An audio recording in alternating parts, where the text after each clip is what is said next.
cerita unik lagi yang wiladah. Setelah melahirkan itu kan keluar darah. Ada daerah atau desa yang kebiasaannya itu pokok 40 hari. Pokok 40 hari. Jadi selama 40 hari, contoh kecilnya, dia nggak boleh mandi keramas.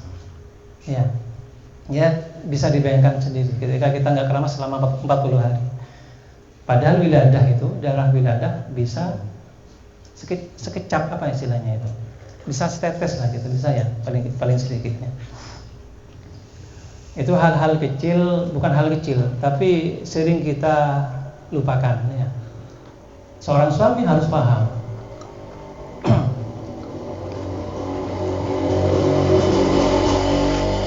Tahirin ala kulli muslimin mukallafin, yang mukallaf tahir yang suci, yang suci. Fala tajibu ala kafirin asliyin wa sabiyin.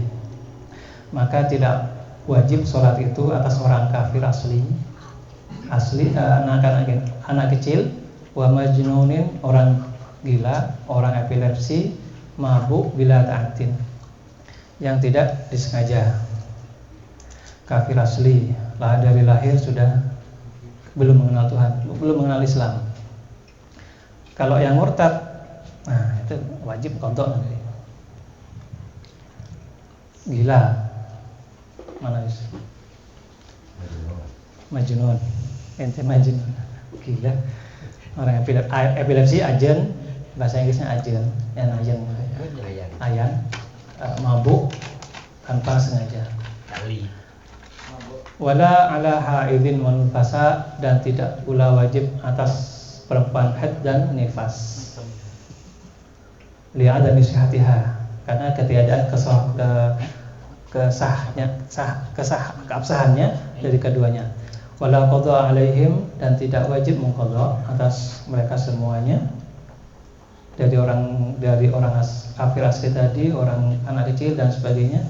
Bal tajibu ala murtadin, tetapi wajib bagi orang murtad dan mabuk yang disengaja. Dari sini mungkin saya kira paham semua. Ada pertanyaan langsung.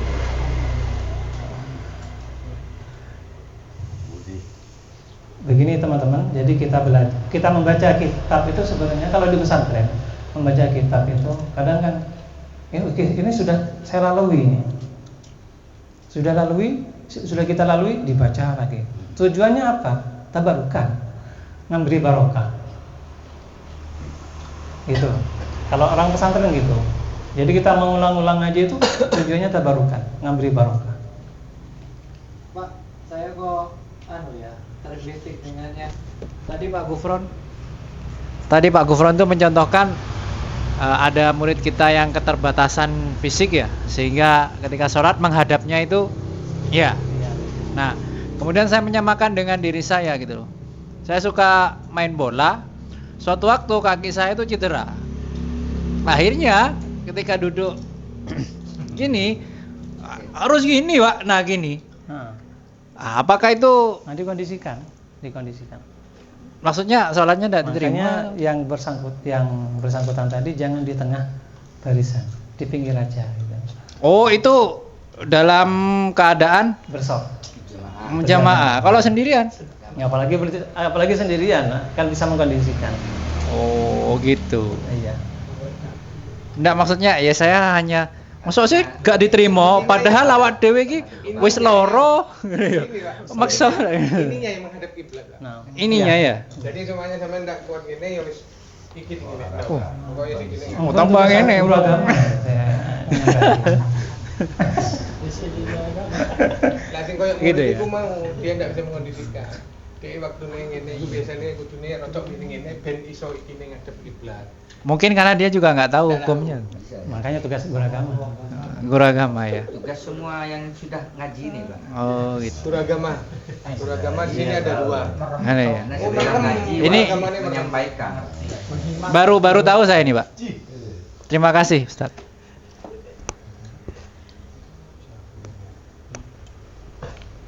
Makanya yang maksud Ustaz Bilal kiblat itu Makanya ada beberapa kan Pak, sudah termasuk jari-jari semuanya itu harus menghadap kiblat. Terus Dari- Pak Gufron. Gitu ya. Nah, Sebisa mungkin. Gitu. Jari Sebisa kaki mungkin. disunahkan ya. Tapi kata barusan apa istilahnya itu? Biar sakit. Sakit lah. Ini gini kan nggak apa-apa.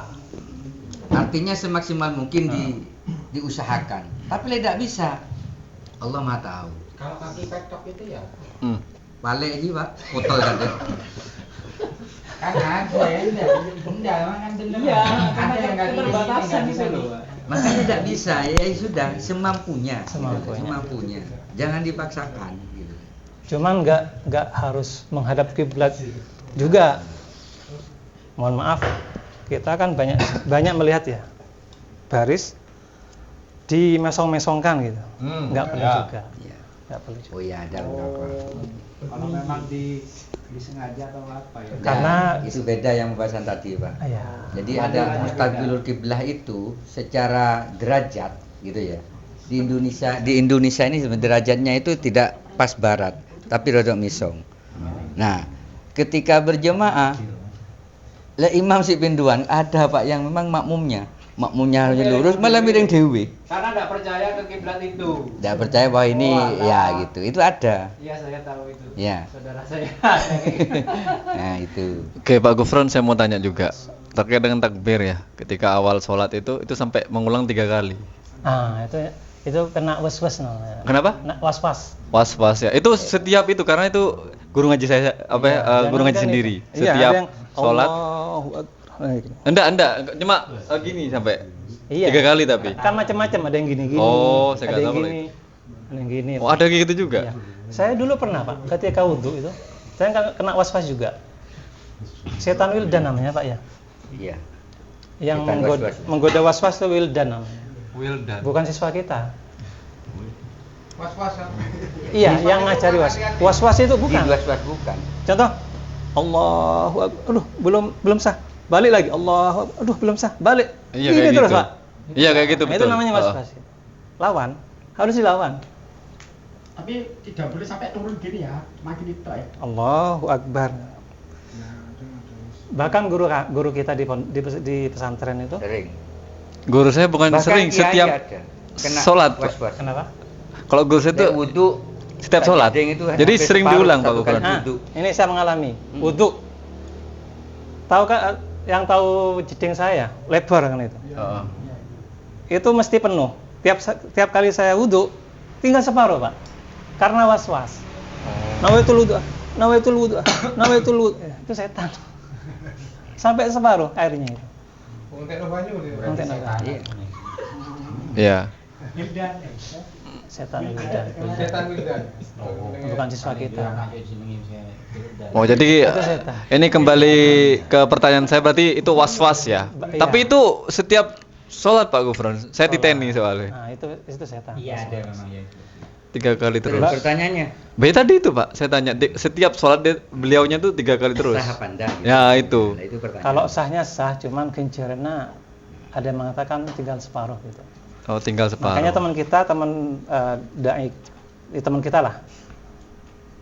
Setiap beliau itu mengimami, apa ya, menginstruksikan ke makmumnya yang mengulang-ulang takbiratul ihram bayar 100.000. Bahasa 1000. Oh, ada kayak gitu juga untuk ya? melawan itu. Untuk melawan itu. Nggak boleh memang. Itu setan. Jangankan itu, Pak. Kita sholat kayak keluar pipis. Oh ya. Itu setan juga. Atau kentut. Set- Iya. Ini- keluar. Mumpung ingat kencing, Itu padahal cuma ngerasa. ngerasa. Batal sudah ya Pak, Ustadz ya? Cuman Itu ngerasa gitu? ada caranya memang. Caranya gini. Jusnya Pak Dodi. Cuman ada caranya orang pipis itu. Dodok. Setelah keluar itu dehem 3 kali. Heeh. Lanjut, nggak apa-apa ya? Enggak apa. Dari bawah. 2, 3, sudah. Kalau selesai itu, meskipun di tengah sholat kita merasa kayak pipis, setan sudah. Lewati sudah. Gitu caranya ya. Dodok, makanya jangan aku kloset 3 kali, jangan terlalu banyak. Seringnya lebih dari itu 3 kali. Makanya lebih Pak. Lebih. makanya kan disunahkan bukan, Bukan ke depan tuh Pak. mohon maaf ya, bukan, itu nggak sesuai dengan Pak Munadi lebih. yang kloset duduk itu Pak. Iya. Kalau saya duduk Itu ya. nggak sesuai sudah. Kalau saya duduk itu. Harusnya dodok memang dodok. Iya. Itu yang Ya, benar. Yang bener jongkok itu ya. Apa Yang jongkok namanya? yang bukan kloset Iya, itu ya yang Pak Gufron ya. jongkok. Nah, jongkok. Oh, berarti yang Tumit satu didudukin di pantatnya. Semingkat. Itu udah di aturannya. Ya. yang bener yang jongkok berarti ya. Iya. Toilet itu ya. Makanya Karena saya tidak tuntas. terus terang ya sekarang ya.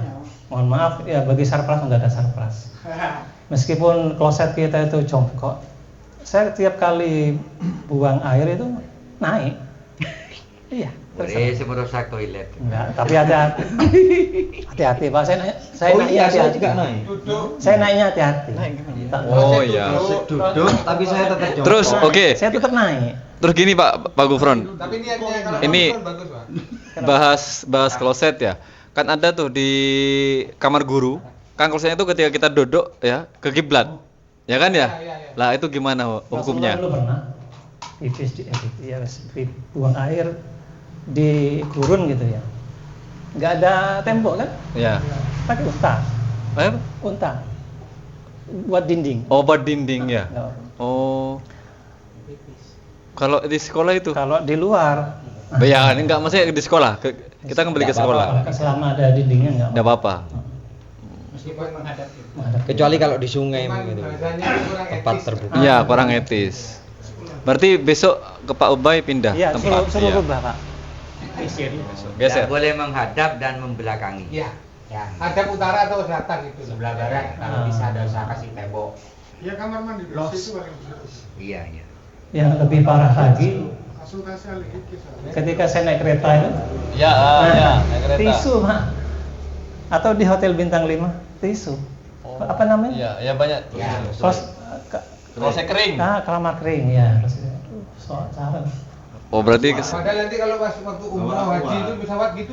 Iya. Kalau pipis bisa Saya itu suci. gitu juga saya. Pipis bisa suci. Tapi kalau BAB nggak bisa. Saya sampai ngabisin berapa gulung itu waktu itu di kereta itu. terus kalau umroh gitu Pak Gufron, kan mesti kan banyak kloset seperti Ya, itu. nggak semua paham agama. Ya, ya kita sendiri yang harus menyikapi dengan baik. Berarti kalau urgent enggak masalah sih, misal nggak ada lagi gitu ya.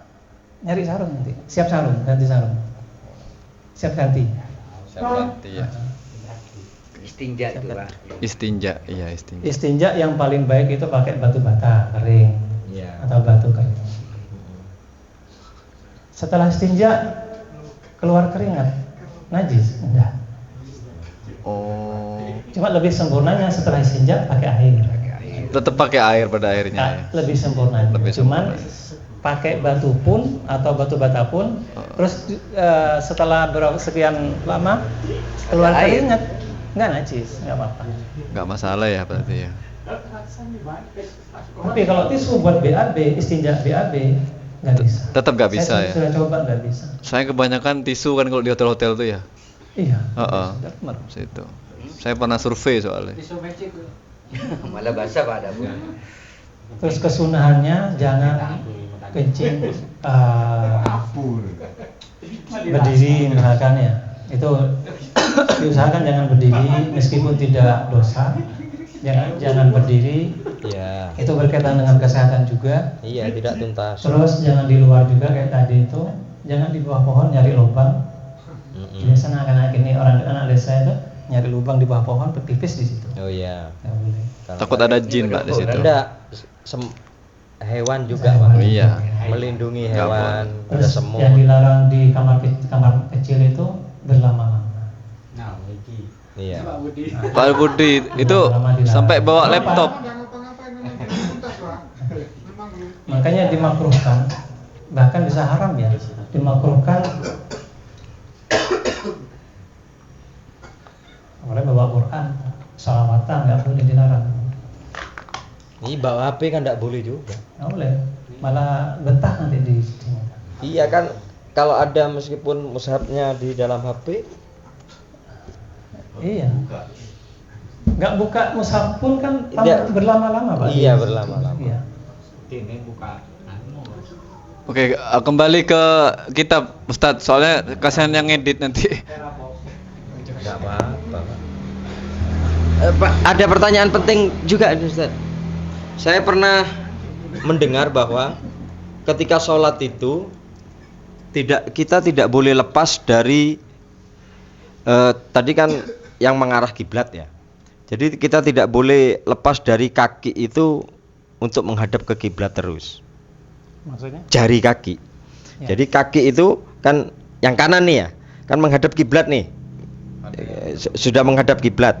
Jadi ketika sampai rukuk pun, ini kan tidak boleh diginikan, tetap ketekuk harus menghadap kiblat terus, menghadap ke depan. Kalau kaki normal. Iya, kita ngomong orang-orang normal. Seperti kita ini kan alhamdulillah normal ya. Jadi kita terus digitukan terus. Jadi harus memang menghadap. Nggih, betul itu kan, nggih. Karena saya dulu kecil kan enggak gitu. Jadi ketika sudah besar ya saya usahakan untuk menghadap kiblat terus ini, terutama jempol itu. Iya. Jempol sebelah kanan. Iya. Nggih, ditekuk terus nggih, Ustaz. Tapi ada juga Pak yang saya kita tuh gini, bukan gini. Iya, pada akhirnya kan enggak sah. ya Bu, enggak tahu kalau sah atau tidaknya. Karena belum paham. Dosa itu dosa itu wudu ya, gampangannya wudu wis. Ya, urut Pak. Wudu. Kalau di kitab itu dicontohkan, yang nggak punya tangannya tinggal sekian misalkan. Tangannya tinggal sekian. Ya ini sisanya yang dibasuh.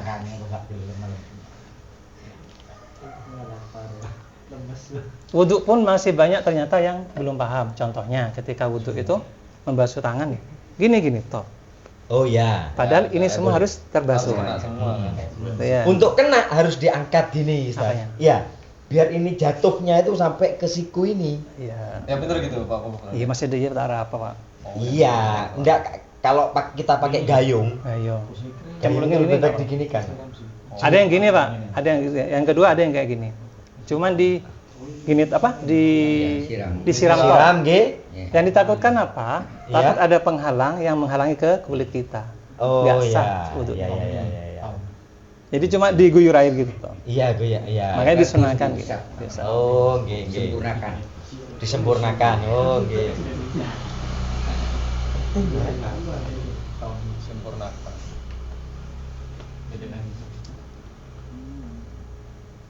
Ada yang cuma celapar sudah.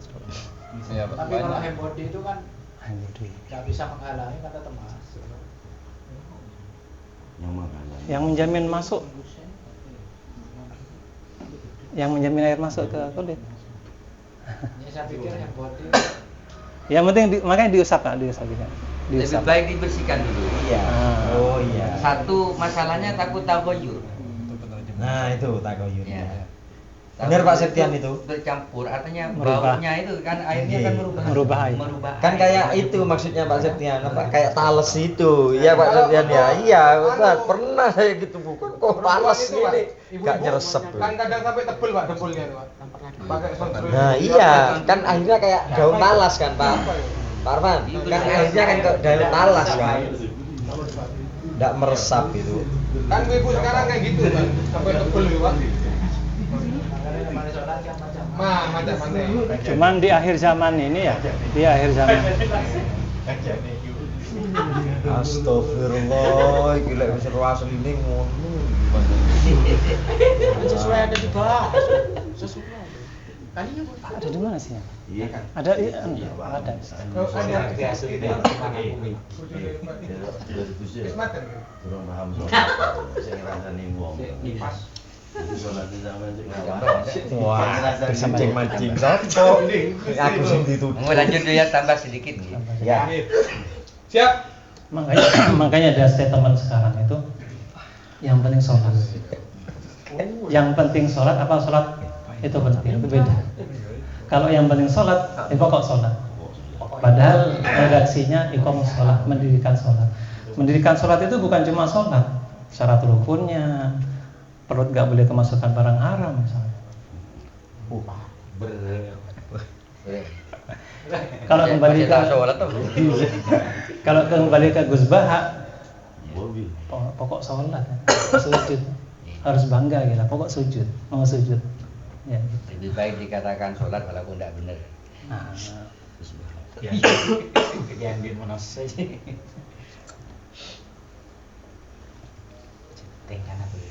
nah, contoh gampangnya lagi sholat. Ketika orang belum belajar, belum bisa ngaji ya. Rukun kauli dalam sholat itu kan yang pertama setelah takbiratul ihram baca Fatihah.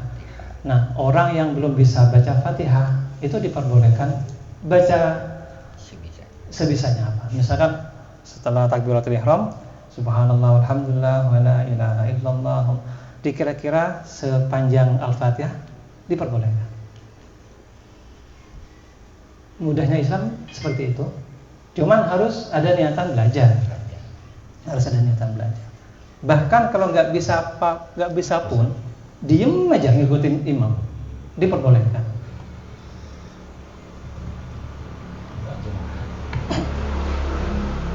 Istimewaan jamaah dia Ustaz.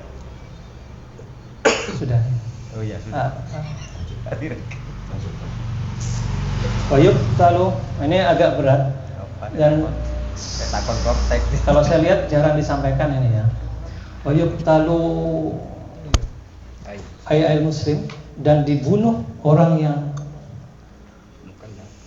mana al muslim al mukallaf tahir haddan, orang muslim mukallaf yang suci tidak sholat itu hukumnya dibunuh, harusnya dibunuh jika jika dia mengeluarkan sholat, yakni sholat fardu dengan sengaja dari waktu jamaah, dibunuh seharusnya. Cuman ini berlaku ketika di negara muslim. Kalau di negara kita nggak bisa. Jadi sebenarnya orang yang tidak sholat, baik itu karena malas ataupun menentang kewajiban sholat, itu hukumnya dibunuh jika dia mengeluarkan sholat dari waktu jamak. Sholat yang bisa dijamak misalkan zuhur dengan asar, zuhur dia nggak sholat, ditunggu asar nggak sholat juga sampai waktu maghrib tiba, dan dia hukumnya dibunuh sebetulnya. Cuman kembali lagi, ini berlaku ketika negaranya muslim ya. Kalau di Indonesia tidak bisa. Nah, terus di sini dibedakan orang yang tidak sholat karena malas itu masih dihukumi, itu masih boleh dikuburkan di pemakaman Islam. Artinya dia masih muslim gitu. Tapi kalau dia tidak sholat karena menentang kewajiban sholat, dia dihukumi kafir sudah, dan tidak boleh dimakamkan di pemakaman orang Islam. Oke. Tidak Sampai segitunya ya. Sampai segitu. Cuman kembali lagi ini berlaku di negara muslim. Tapi di seluruh dunia ini kan tidak ada negara yang menganut Iya. hukum Islam. Arab pun. Iya. Makanya ini jarang disampaikan ya, jarang dikeluarkan. Dulu kiai saya juga ketika membahas ini, aduh, mau tak bacakan tagit. Ilam yatub, ketika jika dia tidak bertobat, dan disunahkan sebelum dibunuh dimintai tobat. Tobat dulu, disunahkan. Kalau sudah tobat tetap dibunuh. Ya enggak. Oh. Ya enggak. Kalau sudah tobat ya enggak. Tobat. Makanya jangan sekali-kali kita menghalangi orang untuk sholat.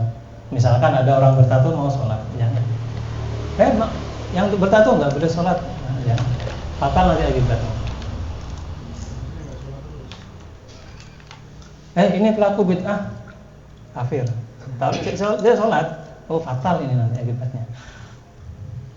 Ada itu.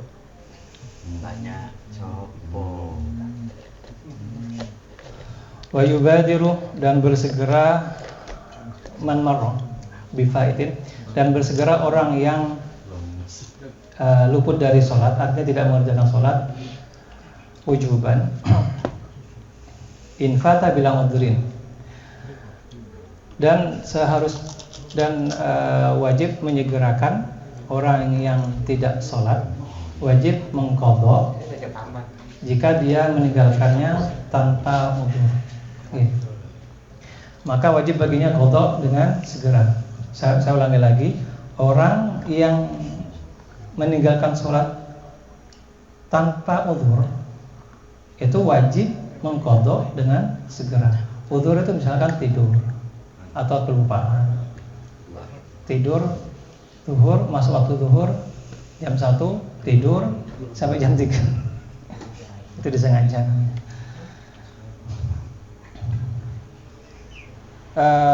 Ilham yatub. Mana Gus? Bagaimana? Qala Syekhuna Ahmad bin Hajar rahimahullah taala walladzi bahara fi rasul.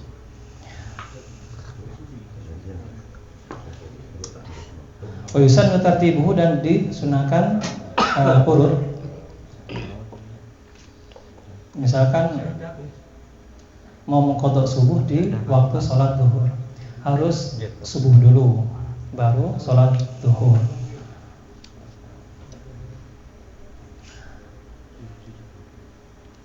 Jika waktunya masih lapang, kalau sudah mepet waktunya, misalkan zuhur, misalkan zuhur asar jam 3 misalkan, kita sudah jam 3 kurang 5 menit, ya zuhurnya dulu baru mengqadha.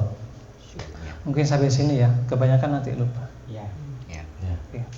Wallahu a'lam bishawab. Alhamdulillah. Yang salah mohon dikoreksi. Terima kasih. Assalamualaikum warahmatullahi wabarakatuh. Waalaikumsalam warahmatullahi wabarakatuh. Alhamdulillah. Belum. Alhamdulillah, kita telah ngaji bersama Ustaz Gufron dengan penjelasan yang alhamdulillah luar biasa. Mungkin masih ada satu atau yang bertanya? Cukup dari Ustaz. Oke, monggo. Ustaz Imran. Monggo, Pak. Ustaz. Assalamualaikum warahmatullahi wabarakatuh. Alhamdulillah, terima kasih. Pada kesempatan kali ini sebenarnya ada beberapa hal yang ingin saya tanyakan, gitu ya. Ada beberapa hal yang ingin saya tanyakan terkait tentang sholat. Itu yang pertama. Yang mana tadi sudah disampaikan oleh Ustadz, inna sholata tanha anil fahsya'i wal munkar. Di awal sudah dijelaskan tentang hakikat sholat itu sendiri, bisa mencegah, okay, Ustadz, bisa mencegah perbuatan kita dari perbuatan keji dan mungkar. Lalu pertanyaannya, sebenarnya ini sebuah kerinduan, gitu ya, kerinduan yang dulu pernah kita mengalami masa-masa, mungkin dengan Pak Gufron, dengan Pak Syam, dengan Pak Taruna. Kita pernah mengalami masa-masa yang dulu kita pernah benar-benar ketika sekarang kita ngaji roso, gitu ya, kita hanya sekedar ngaji, gitu. Yang saya rasakan kita sekedar ngaji, ketika kita sudah pulang, ya sudah selesai ngaji. Kita tidak mengenal diri kita sendiri, apa dampaknya ketika kita ngaji, apa perilaku yang kita dapatkan ketika kita sudah pulang ngaji, itu yang sebenarnya hilang dari kita, gitu. Dan harapan saya dengan ngaji roso ini, mari kita benar-benar membentuk kesadaran, gitu ya. Ya nggak ada sekedar ngaji, ayo benar-benar kita mulai menata diri, muhasabah diri, dengan harapan semoga sekolah kita, gitu ya. Kita kembali ke pertanyaannya, semoga sekolah kita ke depan bisa lebih baik lagi. Ya kuncinya satu. Ya ayo kita mari belajar sadar diri, gitu ya. Dan pertanyaannya Ustadz, bagaimana, gitu ya, dampaknya dengan sekolah kita yang sekarang sudah banyak program tentang keagamaan, gitu, yang pagi yang mana kita sudah membiasakan kegiatan sholat, kegiatan membaca Al-Quran, lalu dilanjutkan dengan kegiatan sholat duha, siangnya juga kita ada kegiatan sholat zuhur berjamaah. Ini memang secara fisik memang ada perubahan, tapi secara kesadaran diri kita belum merasakan benar-benar, oh ini loh dampak yang kita dapatkan. Ya memang harus kita mulai dari diri kita sendiri. Apalagi kita sebagai guru, sebagai teladan, ya kita harus bisa memberikan contoh yang baik. Kadang kita dengan teman kita masih sering mencaci, gitu ya. Kita sering bermuka dua, di depan kita bermuka senyum, ya.